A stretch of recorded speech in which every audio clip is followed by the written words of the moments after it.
Mga katrops, welcome back ulit sa aking channel, Sports React PH.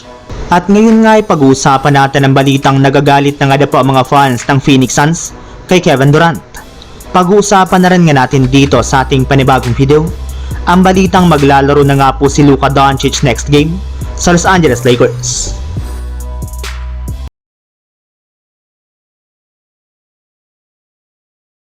Nabigo na naman nga po mga katrops ang Phoenix Suns sa kanilang game ngayong araw laban sa Denver Nuggets na sobrang kinadismayan na naman ng kanilang mga fans dahil ang pagiging inconsistent nga po ng gusto ng kanilang team ang siyang nagiging dahilan bakit hirap sila na makaangat sa standings ng Western Conference.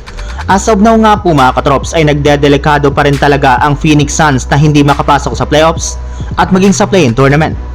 At isa nga po sa mga sinisisi ngayon ng mga fans ay ang hindi pa rin paglalaro ni Kevin Durant sa kanilang lineup. Marami nga po sa kanila ang nagsabi na arte lamang nga pong iniindang injury ngayon ni Durant dahil bigla na lamang nga po ito na hindi naglaro sa kanilang team simula ng trade deadline.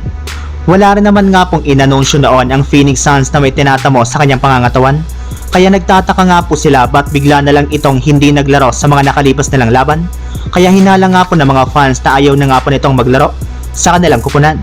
At kung sakali man nga po na hindi pa ito bumalik sa lalong madaling panahon ay inaasahan nga po na magtutuloy-tuloy pang muli ang kanilang mga pagkatalo at ang pagbagsak nila sa standings ng Western Conference. Samantala, punta naman tayo sa ating sunod na pag-uusapan sa balitang maglalaro na nga po si Luka Doncic next game sa Los Angeles Lakers. Kagaya nga po ng napag-usapan natin mga katrops, matapos nga po na maipanalo ng Lakers ang kanilang game ngayong araw laban sa Indiana Pacers sa pangunguna nga po ni Austin Reeves, ay umangat na nga po ang kanilang record sa 31 wins at 19 losses, kung saan tumaas na naman nga po sila sa ika-4 na pwesto sa standings ng Western Conference matapos matalo rin ngayong araw ang Houston Rockets sa game nito laban sa Dallas Mavericks. Bukod rin nga po dyan ay 9 na beses na rin naman nga po silang nanalo sa kanilang huling 10 laro, kung saan sila na nga po ang itunuturing ngayon bilang pinakamainit na koponan sa NBA.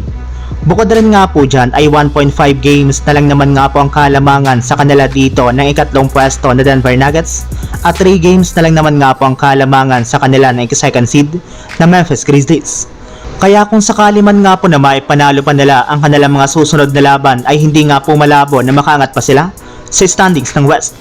Isa pang good news ngayong araw mga katrops, ibinulgar na nga po ni Coach JJ Redick sa harap mismo ng media na maglalaro na nga po ang kanilang bagong superstar na si Luka Doncic sa kanilang susunod na game laban sa Utah Jazz. So yun lang mga katrops, ang handog kong story ngayong araw. Sana nag-enjoy kayo, please like and subscribe my YouTube channel, Sports React PH, para sa iba pang story at update patungkol sa NBA.